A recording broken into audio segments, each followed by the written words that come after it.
Good afternoon and welcome to everyone.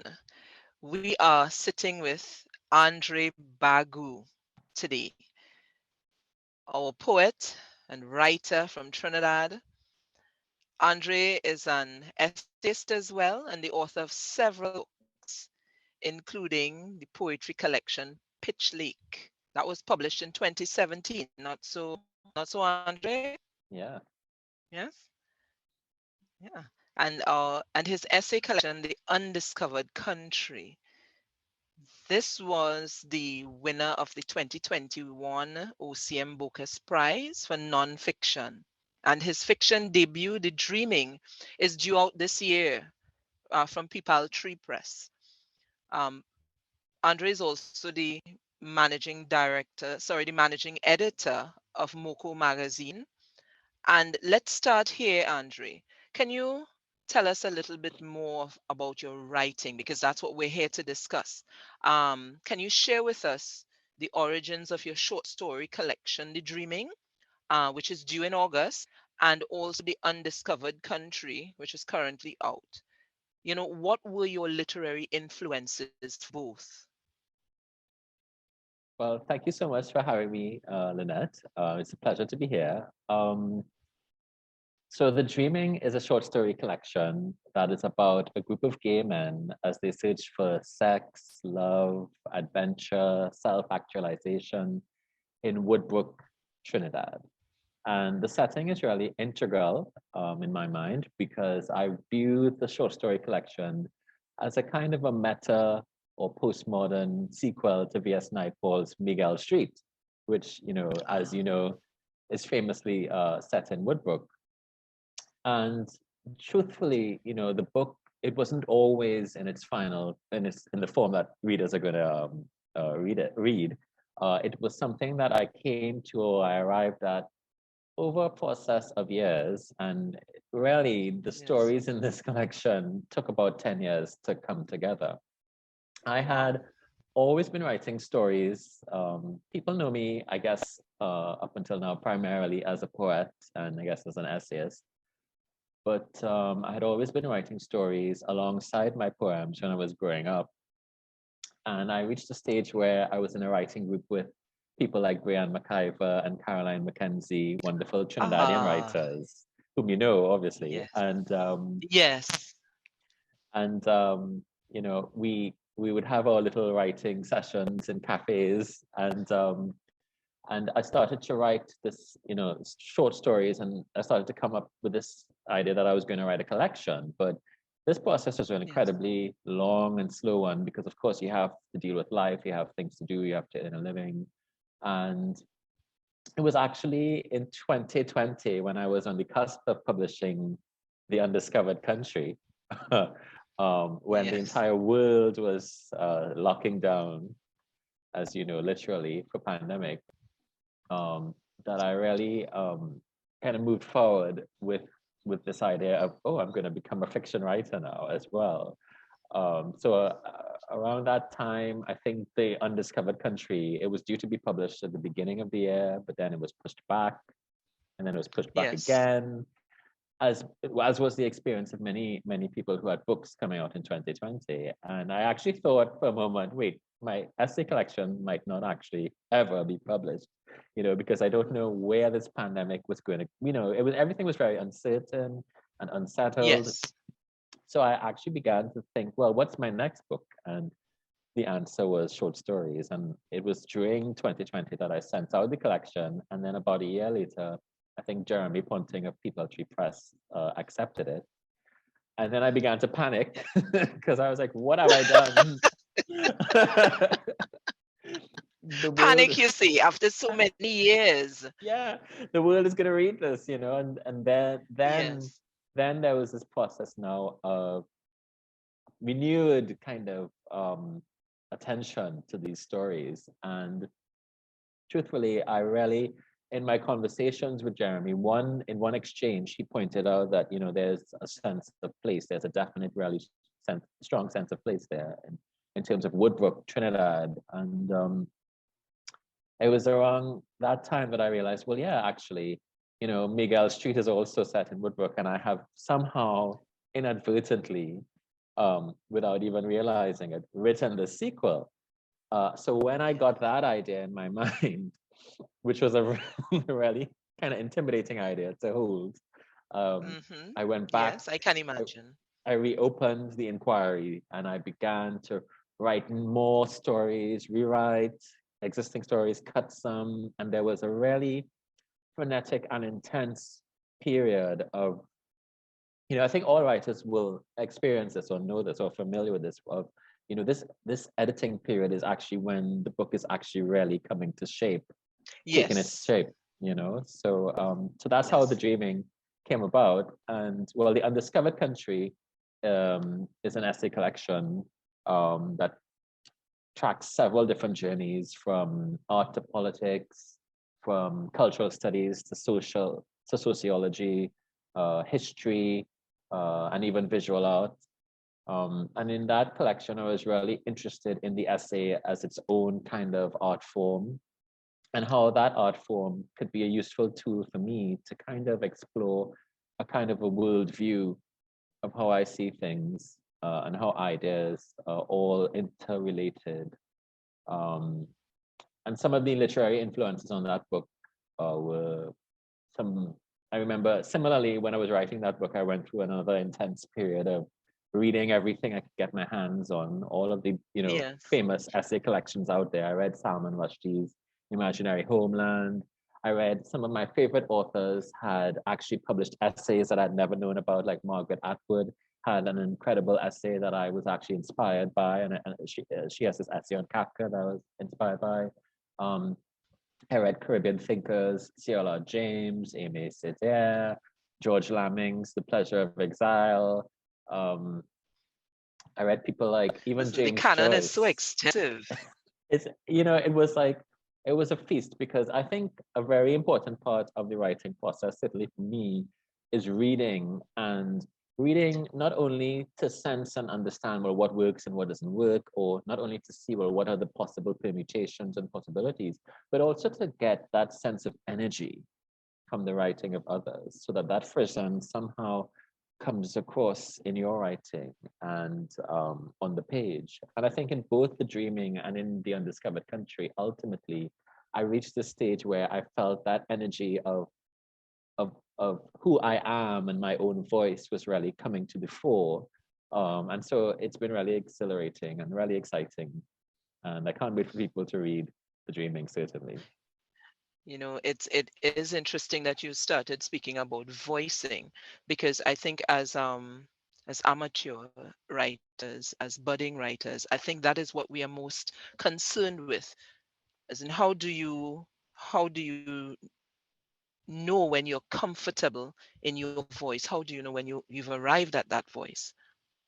I think, actually, it's the opposite of when you are feeling uncomfortable, that's when you know, oh, I'm hitting something here that Ah, might be genuine, and that's the area where you want to go to. Go to all of the areas where you are hesitant or avoiding for whatever reason and interrogate that. And that is very often a very rewarding path to go down. Um, but ultimately, it is a matter of time. Not everybody just drops from heaven with this voice that they have. Well, we think very few. some people do, some debut authors, are incredible. But voice, I would say, is also not just a matter of language and syntax. Think of voice as well in terms of form and even perhaps genre, think of voice also in terms of concerns, your themes. What are the specific things that are interesting to you? And maybe think of voice in terms of, yeah, what is the story that you have to tell? What is the story that only you can tell? you know So, um yes, and that, yeah, and I think, if you read and if you actually just do it, if you start writing, eventually you will get there. And I think you've gotten there when you think, uh maybe you get there when somebody reads your work and they can identify, well, that's you, because I mean that's your sense of humor, or that's your way of speaking, or that little oomph that is you. That's like that, I guess, is your voice. Excellent. And since you mentioned genre as well, so in which genre are you most comfortable, or do they all allow, your breadth of speaking, because you touched on many disparate disciplines? Is it do short stories, your poetry, your nonfiction? How do you navigate between those genres as well? So I love that question, because I think it's interesting because there are a lot of writers who actually write in multiple genres, and this has been something that's Hmm. been going on for a while. Like, think of people like Dion Brand, who writes both Hmm. poetry and fiction. Shani Mutu writes novels. She also writes poetry. She also does art.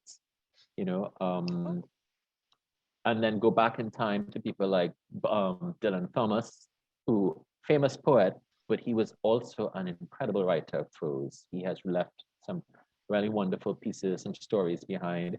Derek Walcott, everyone knows him as a poet, but oh yeah. his essays and those reviews were exceptional, and he was also a Yes. painter.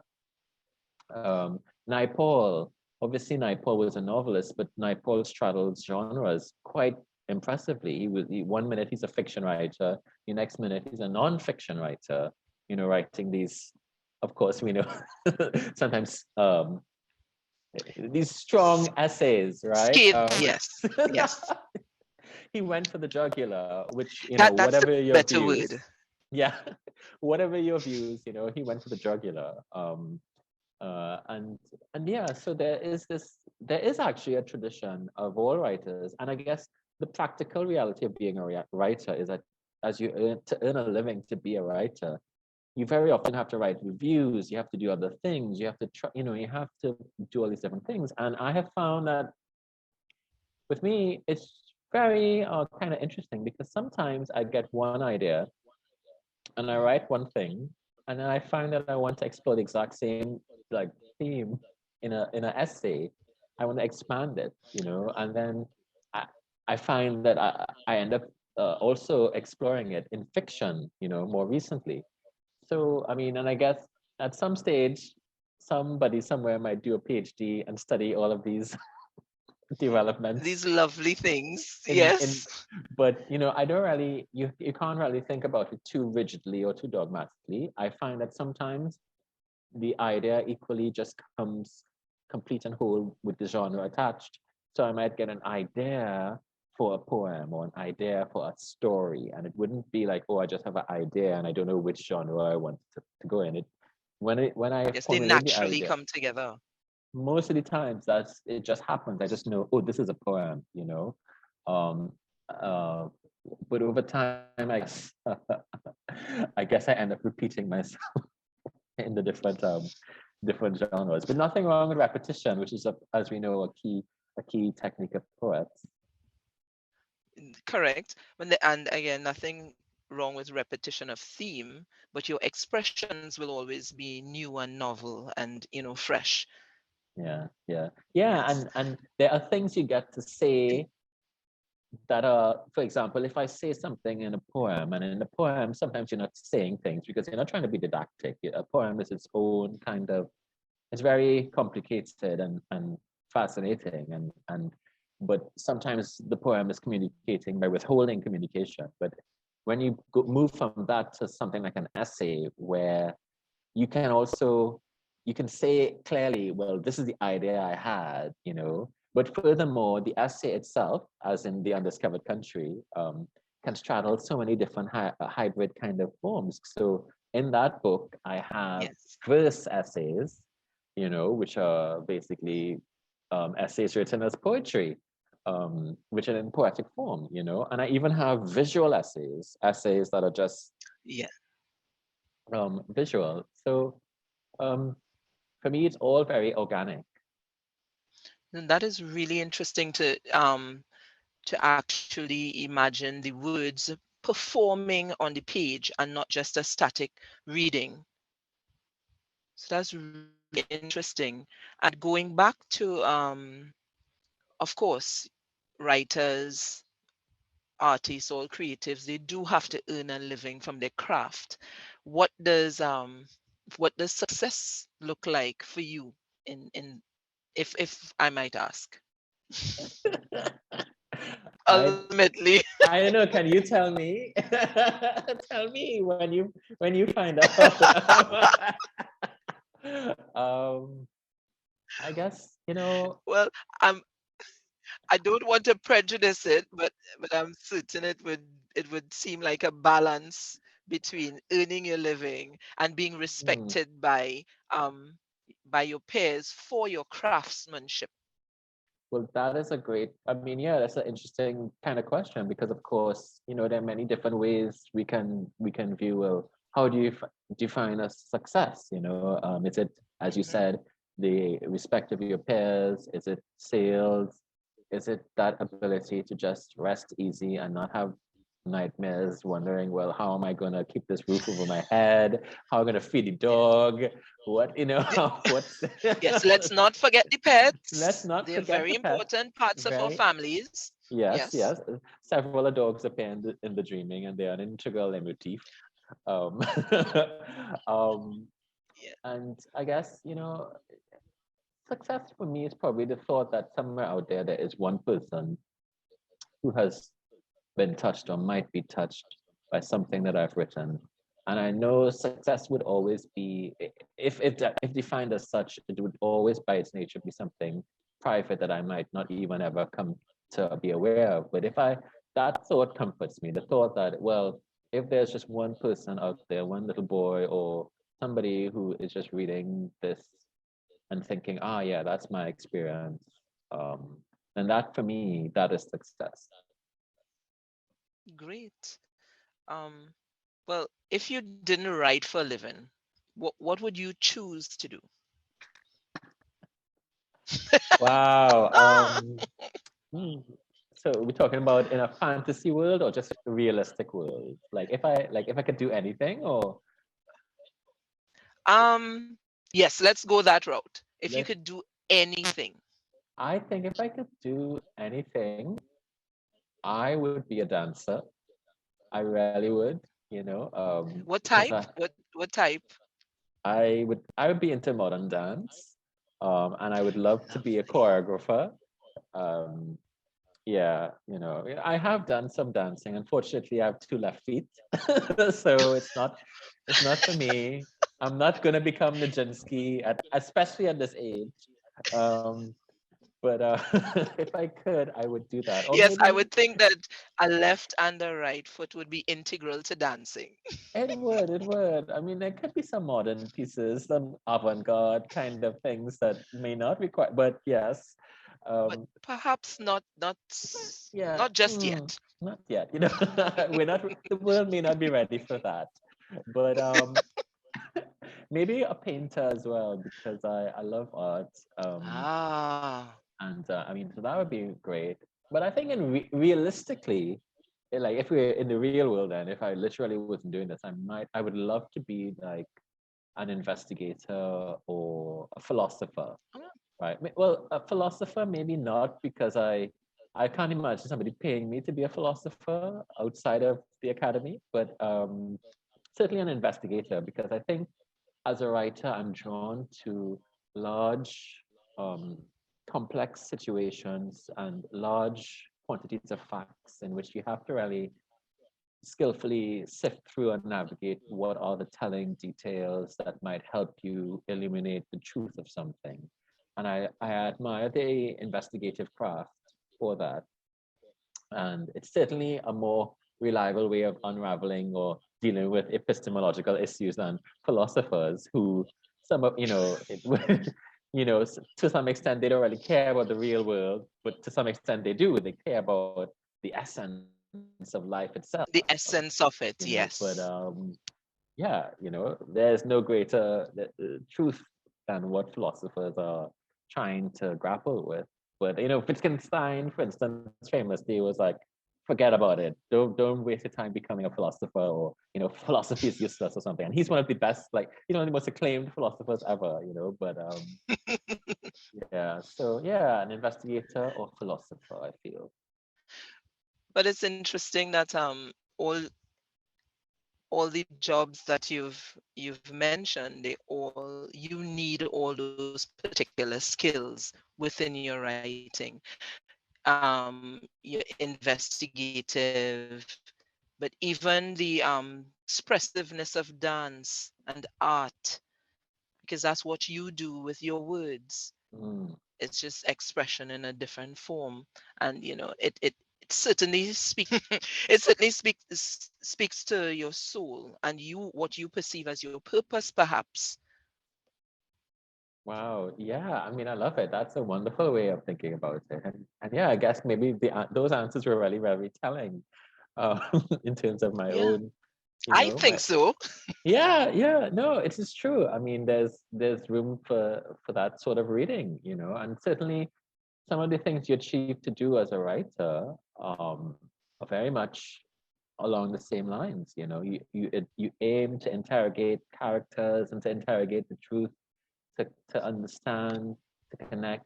You aim for lyricism, or you aim for anti-lyricism, but Yes. you are aiming to really make meaning in some way. So I guess all of these art forms are also doing that. Yeah.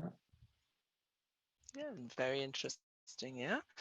Um, well, let me also ask you. So, how do you process or deal with negative reviews or rejection? Because I am certain that having spent many years in the field, first preparing to be published, and then after being published, you would have certainly dealt with negative reviews or rejection at some point in time. So since the writerly route is usually littered with both the unpublished, and the non-luminaries, what would be your advice to us, new writers? Wow. Yeah. So I think, certainly with rejection, um everybody experiences rejection at some stage or the other, and that is true. Like, you have, Marlon James famously talks about how his first novel was rejected about 20 times. Mhm. um I would say, I mean, the other day somebody told me, you're always promoting yourself on social media. Everything you're posting is about you. Like, you did this, or you want that, or this is published, or whatever. And it was as though this person had just discovered social Yeah. media is used for self promotion. And well, I was like, this person was like aghast. I was like, oh, the vanity. And I told this person, I said, well, actually, for everything that you see me post, every success, every achievement, there were 10 rejections that accompanied that or happened around the same time as that. And so my advice to people would be, try really hard not to take rejection personally. There are so many different reasons why things are rejected. It could just be like, if it's something for a magazine, it could just be that it didn't fit in with that particular issue, or something very similar had been published recently, or it just was too long, or it has nothing, very often it has nothing to do with the quality of work. And I know that working so long and so hard on something, especially something that you might be invested in, or that might even be biographical, it can feel like a slap in the face, right? But think Mhm. of rejection not as a judgment on the quality of your work, but think of it as, um, an opportunity for you to have more time with it, to continue, working on Yeah. it. And then, Yeah. you never know what's going to happen down the road. So yeah, and I still get rejection, to this day. So it's something that you just have to have a thick skin, and I know it's very hard, and it's certainly it's harder in the beginning, I will say. but eventually you will kind of like learn to just move on and move on to the next submission and the next pitch or the next whatever it is you're doing. Yes. I think that's a very productive approach actually, that you can look at it as having a little more time to sit with it. Yeah. Because Yeah, I think every piece of writing would benefit from, additional editing. Because I'm not certain. Is there ever a point where you think that, or any writer may think that this piece is absolutely perfect? so this is an interesting kind of balance that you have to find because um, everybody knows that the writing is never done. The poem is never done. Mhm. Technically, things can always be improved, things can always be changed. W.H. Auden, very famously or infamously, was always fiddling with his poems after they were published, and and so there is often so it is possible to work on something forever, and you have poets who have worked on one poem for their entire life, you know. Walt Whitman wrote one book, that he worked on for his lifetime. And so, you can go on and on and on and on. But as the pandemic has made clear, maybe, life is short and it might be Yeah. nice to experience what it's like to have readers or, you know, um, maybe you need that courage to say, well, now is the time for this. This is ready. It's time to be seen. And to not be afraid to get any sort of criticism. But equally, sometimes it's an art to know, well, oh, this is actually done. There's no more that needs to be done. Because there's such a thing as over editing and just going on and on and on and on. And sometimes you just have to know when to sense that. And I guess it's useful when you have editors there. But you have to have a strong kind of artistic vision, and you have to understand, well, because sometimes you might get a lot of feedback, and you might think, well, yeah, this could change, and that could change, and that could change, and that is useful and that is good up to a point. But then you continue to get that say, and so you have to know, well, no, what do you want? What is your specific goal and objective? And is this piece working for you? Because you are the most important person in this whole writing process in terms of your creative output. Yeah. And is that a question of confidence? Because if it is, at what point do you actually call yourself a writer? Or at what point did you first, declare to yourself that I am a writer? Yeah, so I grew up writing poems and stories, typing them up on my little Macintosh Classic, and then printing them out and then piling them up, but that was it. I was the only one reading these things. Um, and once my mom told me a story about a family member who'd gotten lost, I think in County Swamp or something. And I wrote out that story word for word. Like I just typed it, I Wow. typed it out, and she saw it and she read it. And then she picked up the phone and she rang one of her friends and she started to read out the story to them. And she was so excited. And I guess Oh, wow. technically that was my first publication. And that, I guess, was a moment when I said, oh, yeah, I'm a writer, And that's even before I'd ever been formally published. Um, Published. That is lovely. So, what's the best piece of writerly advice that you have ever received? yeah, well, I mean, there's a lot, I've heard people have given advice to me specifically, and sometimes you just hear it. And I Wow. So maybe I don't know who said this, where or what or when, but I think somebody once said, trust the reader. Um, trust the intelligence of Oh, your readers and know that they're going to like have faith in their ability to understand um, things like your sense of humor, and things like things that you're insinuating in your writing. You know, respect the intelligence of the audience, and I think that's very important. Um, because sometimes you can overdo it and over explain things, and there needs to be this participatory element in writing where a writer does half the job, but the other half of the job is really completed by the reader. And to me, that's when that connection happens, that is a rewarding kind of experience for everyone concerned. Which is not the same as, not putting enough details there, but just knowing how to get that balance. That's very important.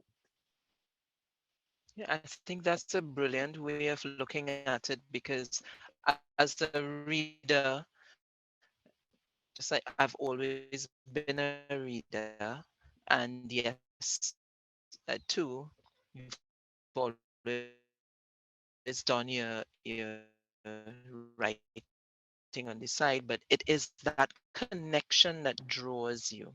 Certainly one that you read and you reread, and you reread that connection. Yeah. So we have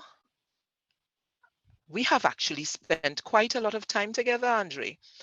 Um, I want to thank you for sharing your expertise with me, and by extension, all the debut writers from the MFA program. I thank you for being so open